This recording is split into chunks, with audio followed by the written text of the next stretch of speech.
Friends नमस्कार। यहाँ हूँ रूपचांदी माछ। यही माछ को मुझे तेल रे फ्राए न करी कंचा माछ बेसर तरकारी करी। मो देहटा आज भल नाला मेडिकल जाइली। मेडिकल रू फेरला बेलू डेरी हो गला से मुझे कंचा माछर तरकारी करदे। कड़े मु तेल गरम करदेली। तेल गरम हो जावापर सोरिष मसला को देकी कषिबी।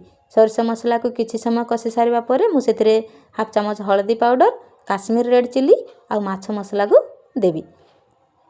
आताको भल भाव में मिसई देवी। आउ एबे सेथिरे मु स्वाद अनुसार लुण देवी। आउ मु फास्ट टाइम आज माछ को बिना फ्राए करके तरकारी करूची। एबे सेथिरे मु तेंतुली आउ धनिया पत्र को पानी रे 5 मिनिट रखिकी बतुरई देथिली। आ ताको भल भाव में चकड़ी देथिली। एबे मसला रे पकईकी कषिबी। तेंतुली आउ धनिया पत्र होची यार मुख्य जिनस। तेंतुली आउ धनिया पत्र को जमारू स्किप करिवेनी, नहले तरकारी टेस्ट लागिवनी। एबे मु आलू को पकईकी कषिबी। आलू को 2 ରୁ 3 सेकंड कषिबा परे मु सेथिरे माछ को पकईकी कषिबी। आपण माने जदि फेसबुक पेज रे देखुचंती आ मो रेसिपीटी आपण मानकु पसंद आसुची ताहले प्लीज मो पेज को लाइक कमेंट शेयर करिवे, फॉलो करिवे। आ जदि यूट्यूब रे देखुचंती ताहले लाइक कमेंट शेयर एवं सब्सक्राइब करिवे, जा द्वारा आपण माने आगु को एमती मोर नुआ नुआ रेसिपी देखिबा को पाई परिवे।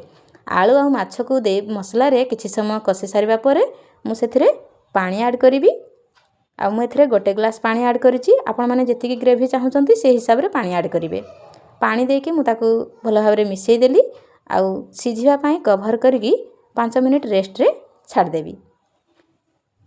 5 मिनिट परे आलू भल भाव में सिझी जाइछि, तरकारी भल भाव में हो जाइछि। एबे सेथिरे मु अल्प गरम मसला दे देली आ कटा धनिया पत्र को दे देली। देखि पारथुबे तरकारी टी केते बढ़िया भाव में हो जाइछि।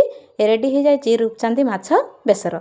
आशा करूछि रेसिपीटी आपण मानकु निश्चय पसंद आस्थिबो। रहुछि पुणी देखा हबी आउ एक नुआ रेसिपी सहित।